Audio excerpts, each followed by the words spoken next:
c'est les tutos de Nono.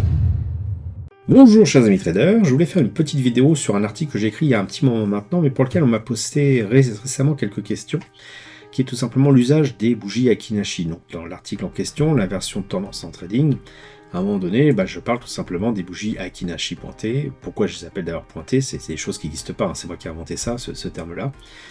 Déjà, je rappelle la définition d'une bougie Akinashi, en quoi c'est intéressant, en quoi elle permet de voir une réelle tendance, de voir si c'est une impulsion ou une hésitation, et puis surtout comment s'en servir lorsqu'on est sur une zone clé pour en savoir si on va avoir un retournement ou une continuation de tendance.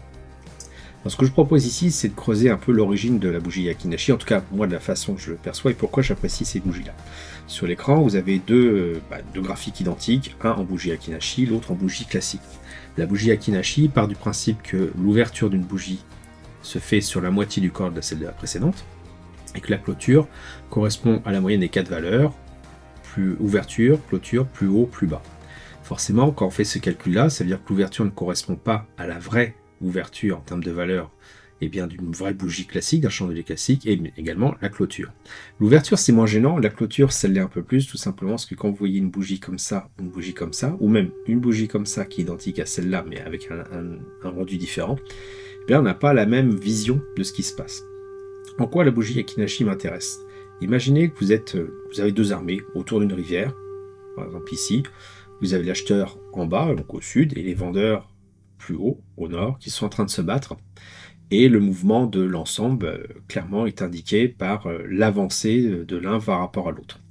Imaginons que donc là, on le voit clairement, en tout cas ici, ce sont les acheteurs qui ont pris le pas sur les vendeurs. Donc la progression s'est faite vers le nord.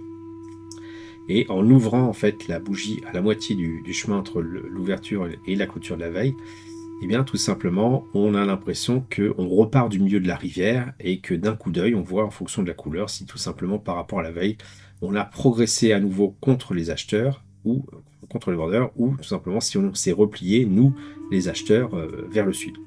Donc ces bougies Akinashi permettent de voir effectivement un mouvement de fond, par exemple ici, qui est relativement clair, alors qu'ici, on a quand même pas mal d'hésitation et qu'on serait bien en mal de savoir quelle est la direction, en tout cas d'un premier coup d'œil, de ce qui se passe sur le graphique. Donc ce côté-là un petit peu militaire m'intéresse dans la bougie Akinashi. Par contre, ce qui manque vraiment, c'est cette notion de clôture. La clôture, si moi je considère ici que c'est une clôture qui, j'ai l'impression quand je regarde une bougie classique que c'est une clôture en hausse, je vois ici que pour autant la bougie, on a une légère régression, même si sur le mouvement global, en fait, on continue de progresser avec parfois quelques replis. Donc c'est de là devient l'idée de bougie Akinashi pointée, tout simplement rajouter le clôture sous forme d'un petit point dans la bougie Akinashi. Et ce que je trouve assez intéressant après quand on regarde la bougie Akinashi, c'est qu'on a un peu l'impression d'avoir comme un joystick. C'est-à-dire en gros, le point indique un peu vers où se positionne tout simplement la commande, c'est-à-dire le joystick, et le trait de clôture indique effectivement si on a été en avant ou en arrière. Et donc ici, quand on voit un point qui est en dehors du corps de la bougie, on a une réelle impulsion. Et je dirais que le gars qui pilote le tank, s'il s'agit de traverser la rivière, met tout son poids en avant pour faire avancer le tank. Alors qu'ici, on voit que le point est à l'intérieur du corps, on sent qu'il ramène les commandes vers lui et donc il est en train peut-être un peu de ralentir. Et il y a des cas de figure, je crois qu'il n'y en a pas ici, où tout simplement, voilà, c'est un petit peu plus parlant, mais on a vraiment l'impression que le gars qui pilote le tank, finalement, il a avancé certes, mais que la commande qui lui indiquait d'avancer ou de reculer au tank est resté en plein milieu, donc finalement il est resté sur son inertie. Et il y a des fois on a des bougies vertes avec le point qui est tout en bas. C'est là qui est vraiment une indication assez claire que certes on a continué d'avancer sur notre inertie, mais que le gars dans le tank est plutôt en train de tirer vers lui le manche pour reculer. Donc toutes ces indications-là, moi, me paraissent vraiment intéressantes sur une espèce de notion de momentum, chose qu'on ne voit pas effectivement sur les graphiques ici. Donc une bougie d'impulsion, c'est quoi ? C'est une bougie par exemple verte avec le point de clôture qui se trouve en dehors du corps de la bougie, donc au-dessus. Une bougie d'impulsion baissière sera la même chose, donc celle-ci est très baissière parce qu'en fait le point du plus bas correspond justement au point de clôture de cette bougie, donc extrêmement baissier. Une bougie d'indécision, c'est une bougie qui va avoir soit effectivement une mèche de part et d'autre du corps, soit un point, le point de clôture qui se trouve à l'intérieur du corps. On a vraiment une vraie indécision. Déjà ici, pourquoi une indécision ?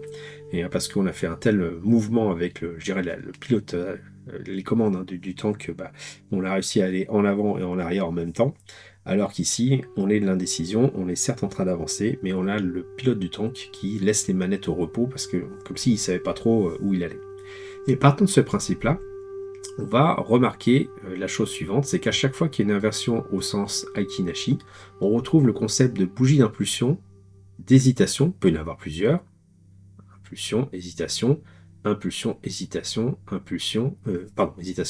hésitation, et à nouveau une bougie d'impulsion dans l'autre sens. Systématiquement, on va avoir une impulsion dans un sens, pas mal d'hésitation, et une impulsion dans l'autre sens.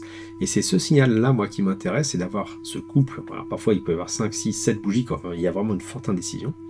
C'est vraiment quand on arrive à avoir l'impulsion dans l'autre sens qu'on peut se dire « Ah, ça y est, il y a quand même une bonne probabilité » eh bien que ça y est, le chauffeur du tank qui a décidé de refaire la pâtée au vendeur et qu'on se redirige vers une hausse. Alors, on peut regarder ça, on l'a un petit peu partout. Si vous avez une impulsion, hésitation et à nouveau impulsion, certes un peu faiblard, et après pouf, au bout d'un moment, ça décale.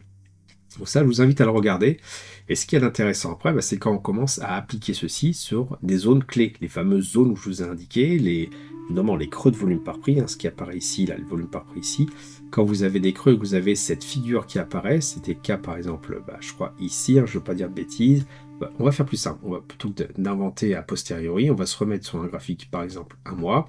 Alors je repasse tout en bougie Aiki-Nashi, maintenant qu'on a bien compris la différence entre les deux représentations.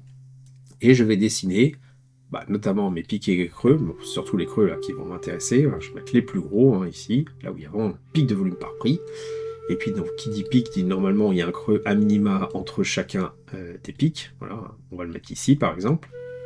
Hop, bon, il y en a un tout en haut puisque c'est le plus haut historique. Et maintenant on va regarder ce qui se passe au niveau de ces zones roses là, tout simplement au niveau des traits roses. Quand on a un trait rose comme ça, et qu'on a une bougie d'impulsion, hésitation et d'impulsion dans l'autre sens, quel cas ici, impulsion, hésitation, impulsion, eh bien, cette zone-là ayant tendance à rejeter le prix, on a tout intérêt à tenter le coup de se dire, tiens, je vais entrer avec un stop assez proche de cette zone-là, et j'entre sur ce signal de cette bougie d'impulsion, voilà, et je laisse dérouler mon prix. Et la plupart du temps, eh bien, on sera bien positionné, et on suit correctement ce trade, pour tout simplement être gagnant. Si je regarde à nouveau ici, est-ce qu'il y a une zone intéressante? Voilà, on sait parfois que donc, les creux de volume par prix ne suffisent pas à rejeter le prix. Et ici, effectivement, on a une bougie d'impulsion, une autre d'impulsion. Il n'y a pas eu de retour. Donc, entrer en position là à l'achat paraissait pas non plus génial.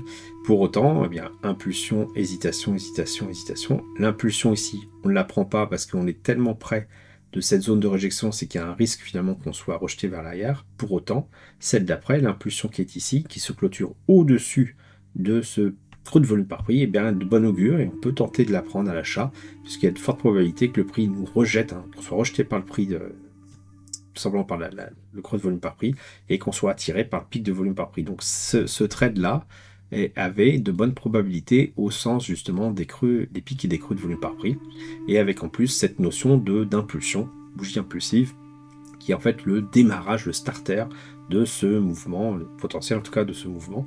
Et donc ça, je vous invite à regarder un petit peu partout, faire les recherches par vous-même, d'utiliser cette technique de trouver des bougies d'impulsion et des bougies d'hésitation autour des niveaux, notamment des creux de volume par prix, de voir comment se comporte le prix, pour en déduire finalement comment se positionner au mieux, d'augmenter ses chances. Vous n'allez pas avoir raison à chaque fois, mais vous allez augmenter vos chances de succès, tout simplement en regardant ces deux éléments-là. Alors, juste pour information, comment on fait apparaître ça dans ProRealTime? Eh bien, moi, j'utilise deux lignes de prix. La ligne de prix Aiki-Nashi, donc les bougies classiques, les bougies classiques, les bougies Aiki-Nashi, celles qui apparaissent sur la droite de l'écran. Voilà. Et vous rajoutez une deuxième ligne de prix. Donc, vous rajoutez un deuxième indicateur avec le prix sous forme de points, comme ceci. Vous voyez, si je le cache, hop, les points disparaissent. Donc, vous avez deux lignes de prix. Hop, le prix 2 et le prix tout court, le prix étant bien sûr les bougies Aiki-Nashi et l'autre étant la forme de point que je viens de faire apparaître à l'écran. Vous marquez bien surtout clôture pour faire apparaître, sinon si vous mettez à l'ouverture, les points vont avoir strictement rien à voir. Vous mettez bien clôture et je vous invite à regarder vos graphiques comme ça sur plusieurs unités de temps. Vous tracez les pics et les creux sur une unité de temps supérieure par exemple, et vous regardez comment se comporte le prix lorsqu'on arrive sur les creux de volume par prix, et par rapport aux bougies d'impulsion ou d'hésitation, voir ce qui se passe. Voilà, j'espère que vous appréciez cette vidéo. Si vous avez des questions ou si vous avez des commentaires à faire, n'hésitez pas à les poser sous cette vidéo. Et n'hésitez pas également à mettre un pouce pour m'encourager à continuer. Je vous dis merci et à bientôt sur le blog. Quand j'ai commencé le trading, ce n'était pas pour gagner des millions d'euros, me pavaner en voiture de luxe à Dubaï et vivre une vie de jet set. Bien au contraire. Mon objectif était tout autre. C'était avant tout de pouvoir être serein. Pas besoin d'être millionnaire pour ça. Non, moi je voulais juste être autonome et ne dépendre de personne pour faire mes choix de vie. Ce que je voulais, c'était pouvoir aller en bord de mer, me balader dans la forêt, me réchauffer au coin du feu dans ma petite maison, sans avoir à craindre de ne pas pouvoir payer le prochain loyer. Un objectif simple, puissant et réellement atteignable à la fois. Cet objectif, je suis en train de l'atteindre. J'ai ma petite maison pas très loin de la mer, elle est payée et ne me coûte pas très cher en entretien. Mon activité de trading me fournit une partie de ce dont j'ai besoin pour vivre. Pour le reste, j'ai encore une activité professionnelle, mais elle me sert plus à épargner qu'à vivre. Si vous souhaitez savoir comment je m'y prends pour gagner de l'argent avec le trading, je vous invite à vous inscrire sur le blog.